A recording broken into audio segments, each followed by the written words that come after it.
Hello दोस्तों, तो मैं हाज़िर हूँ एक और वीडियो लेके अपनी म्यूचुअल फंड जर्नी में। जैसा कि आप देख सकते हैं, मेरी टोटल इन्वेस्टेड अमाउंट जो थी 15,86,000 थी, जो बढ़कर अब करंट वैल्यू उसकी 16,56,211 रुपये हो चुकी है। जो रिटर्न्स है मेरा वो 4.37% है, लेकिन म्यूचुअल फंड का रिटर्न कभी भी इस तरीके से कैलकुलेट नहीं किया जा सकता, क्योंकि जो एक्सपर्ट्स हैं या जो पुराने इन्वेस्टर हैं वो ये जानते हैं कि म्यूचुअल फंड अलग अलग समय में किए हुए इन्वेस्टमेंट अमाउंट होती है, और ये उसका कंबाइंड रिटर्न जो 4.37% दिखा रहा है ये करेक्ट रिटर्न नहीं होता है। करेक्ट रिटर्न अगर आपको अपनी सारी इन्वेस्टमेंट्स का निकालना है जो अलग अलग समय पे की गई है, तो हमेशा आपको एक्स आई आर आर देखना चाहिए। तो जैसा कि एक्स आई आर आर आपको देख रहा है, तो वो 25.69 है, यानी कि मेरी हर इन्वेस्टमेंट जो मैंने अलग अलग समय पे की गई है उस पर मेरे को जो कंबाइंड रिटर्न मिल रहा है वो 25% का मिल रहा है। तो ये पोर्टफोलियो मैंने मार्च 2024 से शुरू किया, तो लगभग पिछले 6 महीने में मुझे 25% का रिटर्न मिला है।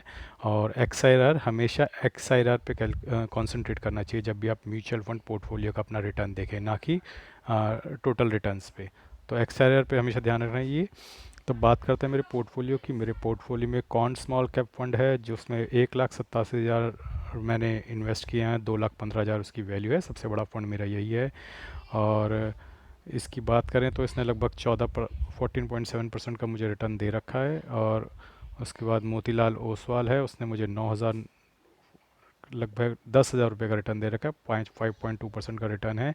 लेकिन मैं वही बोलूँगा, इसका एक्स आई आर आर ज़्यादा देखना ज़्यादा इंपॉर्टेंट होता है, रदर देन रिटर्न, क्योंकि हो सकता है वो 5% का रिटर्न मुझे 3 दिन में मिला हो, 5 दिन में मिला हो, तो वो सही तरीका नहीं है। तो अगर आप एक्स आई आर आर देखें, तो जो भी मेरे सबसे अच्छे एक्सआईआर हैं वो किन फंड्स में मिले हैं वो मैं आपको दिखाता हूँ। तो देखिए, कौन स्मॉल कैप फंड मुझे 52.8 का एक्सआईआर दे रहा है, यानी कि लगभग 50% का रिटर्न ये फंड मुझे दे रहा है। मोतीलाल ओसवाल मिड कैप का एक्सआईआर इस वक्त 85 है। तो इसमें अब कई लोग कहेंगे कि मोतीलाल ओसवाल बहुत बेहतरीन फंड है जो 85% का रिटर्न दे रहा है। देखिए, कभी कभी होता यह है कि जब मैंने मोतीलाल ओसवाल लेना शुरू किया, ज़्यादा समय नहीं हुआ है मुझे लेना, उसके बाद से ये फ़ंड चढ़ने लगा, तो मेरा एक्स आई आर ज़्यादा हो रहा है।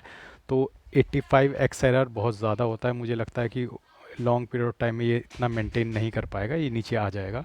कॉन्ट मिड कैप फंड है जो 22% मुझे रिटर्न दे रहा है। पहले ये बहुत अच्छा चला था, लेकिन हाल फिलहाल में कॉन्ट मिड कैप की हालत बहुत ख़राब है और ये बहुत गंदे रिटर्न दे रहा है पिछले 1 महीने से। निपॉन स्मॉल कैप मुझे लगभग 46% रिटर्न दे रहा है। और आदित्य बिरला है जो लगभग 2.8% रिटर्न दे रहा है। इसमें लगभग मेरे को बहुत अच्छा एक्सआईआर हुआ करता था, लेकिन पिछले 1 डेढ़ महीने से पी सी उसकी जो पिटाई हुई है, मेरे इस फंड का प्रॉफिट बिल्कुल ऑलमोस्ट ज़ीरो होने वाला है। Can't large and mid cap fund है जिसमें मुझे 27% का रिटर्न मिला है। Invesco India P S U fund है, ये 9% का। अगेन, पहले ये फंड मेरा बहुत अच्छा परफॉर्म कर रहा था आज से 4 महीने पहले, लेकिन पिछले 1 महीने की जो ज़बरदस्त पिटाई हुई है पीएसयू की, पब्लिक सेक्टर एंटरप्राइजेस की, उसके बाद इसके भी एक्सआईआर घट गया है। एडलवाइज अभी मैंने नया खरीदा तो उसका एक्सआईआर अभी जनरेट नहीं हुआ है। H D F C large and mid cap मुझे 23% का रिटर्न दे रहा है। H D F C mid cap मुझे 66% का रिटर्न दे रहा है। ये मैंने हाल फिलहाल में खरीदा, तो बहुत ज़्यादा एक्सआईआर इसका दिख रहा है।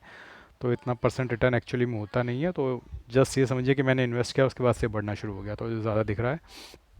H S B C large and mid cap मुझे 31% का रिटर्न दे रहा है। बैंक ऑफ इंडिया और बंधन अभी अभी मैंने शुरू किया, तो इसमें कभी एक्स आई आर जनरेट नहीं हुआ है।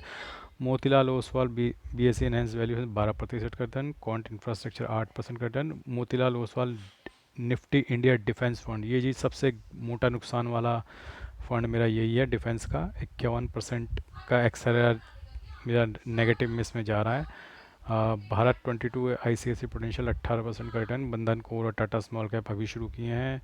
Invesco India infrastructure -1.2%। H D F C defence fund -25.9%। और India Nippon India power and infra fund -19%। तो ओवरऑल अगर आप देखेंगे तो अ, मेरे कुछ फंड जो हैं अभी नेगेटिव में रिटर्न दे रहे हैं, जैसे कि एडलवेज मिड कैप मुझे फ़िलहाल नेगेटिव में दे रहा है ये, लेकिन ये अभी हाल फिलहाल में ही शुरू किया, तो ये जल्दी, ये बहुत अच्छा फंड है एडलवाइस का।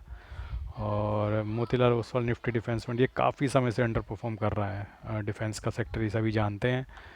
और कुछ ज़्यादा फंड मेरे हैं नहीं नुकसान में, और जो हैं वो बहुत कम ही नुकसान में है। तो आई थिंक ओवरऑल पॉजिटिव हूँ मैं। और ये कंसोलिडेशन का फेज़ चल रहा है मार्केट पर, तो मैं भी इस फेज़ में अच्छे से ख़रीदारी कर रहा हूँ जब भी डिप्स आ रहे हैं, और कोशिश कर रहा हूँ कि इससे पहले कि मार्केट बुल रन पकड़े, एक अच्छा पोर्टफोलियो क्रिएट किया जाए।